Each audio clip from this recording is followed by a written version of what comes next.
김용남입니다. 방금 김도 의원께서 말씀 주신 조국 후보자 관련된 사모펀드와 관련해서 말씀드리겠습니다. 조국 후보자가 코링크 PE에서 설립한 블루코어 밸류업 1호에 75억 원의 돈을 투자 약정한 것으로 알려졌습니다. 근데 전 재산을 56억 신고한 조국 후보자 측에서 어떻게 75억 원을 투자 약정할 수 있느냐, 혹시 숨겨놓은 거액의 재산이 있는 것 아니냐라는 의혹이 제기되자 조국 후보자 측과 코링크 PE 측은 75억 원을 투자 약정했으나 사실은 10억 5천만 원만 실제로 투자하기로 하고 나머지 65억 원의 돈은 서로 받을 생각도 없었고 투자할 생각도 없었던 약정이다라는 식의 해명을 했습니다. 이게 숨겨놓은 재산 의혹에 대한 해명을 하고자 이런 해명을 금융업계에서는 도대체 이해할 수 없는 해명을 내놓았습니다. 근데 이 해명 자체가 또 다른 의혹을 불러일으키고 있습니다. 사모펀드, 이 블루코어 밸류업 1호는 설정액이 100만 원으로 알려져 있습니다. 근데 가장 중요한 부분인 투자 금액과 관련해서 65억 원은 애초에 들어올 수 없는 돈이었다라는 해명 자체가 사모펀드에 있어서 가장 중요한 부분인 투자 금액, 그리고 이 회사는 본점 소재지도 허위였던 것으로 보입니다.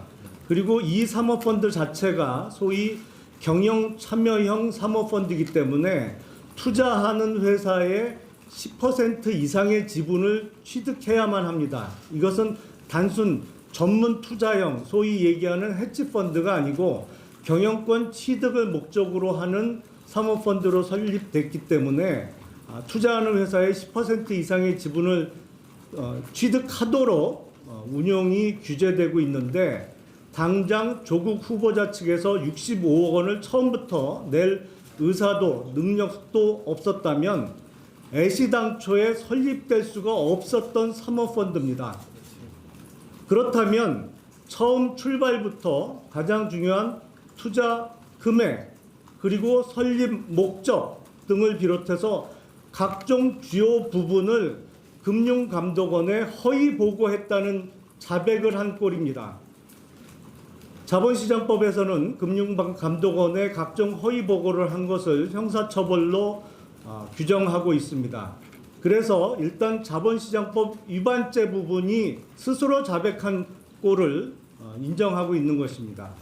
그 외에 각종 허위 보고를 통해서 금융감독원의 업무 방해, 위계에 의한 업무 방해를 자백한 꼴입니다. 더욱 중요한 것은 설정액 100억 원의 이 사모펀드에 다른 투자자, 그러니까 조국 후보자 측이 75억 원을 앞으로 투자할 것을 믿고 나머지 25억 원을 투자하기로 약정하고, 이 사모펀드가 설립된 후에 코링크 PE 측의 출자 요청, 소위 캐피탈 콜에 따라서 실제 돈을 투자했던 다른 투자자들에 대한 사기죄를 스스로 자백한 꼴입니다. 처음부터 어떤 배경에서 이러한 사모펀드에 75억 원이라는 거액의 금액을 투자 약정했는지 알 방법이 없습니다. 아마도 추측하기에는 청와대 민정수석이라는 어마어마한 권력을 이용해서 광국공사를 하는 업체를 스스로 운영하거나 스스로 설립하기는 명의가 드러나는 부담감 때문에 사모펀드라는 도구를 이용해서 뒤에서 익명으로 사실상의 자기 장사를 하려고 했던 것이 아닌가라는 의혹을 가질 수밖에 없습니다. 이런 의혹에 대해서 실제로는 10억 5천만 원만 투자하기로 했던 것이라는 조국 후보자 측의 해명, 그리고 관련된 코링크 PE 측의 해명이 바로 허위 보고에 의한 자본시장 위반죄, 그리고 위계에 의한 금융감독원의 업무 방해죄, 그리고 나머지 25억 원을 투자하기로 하고 실제로 일정 금액을 투자한 것으로 보이는 다른 피해자들에 대한 사기죄의 성립을 스스로 자백한 꼴입니다.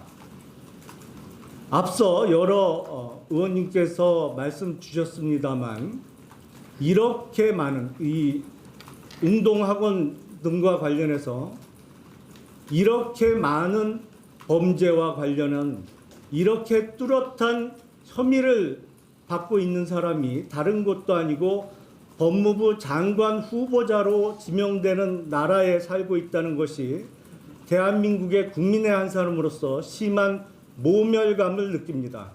이상입니다. 알았어.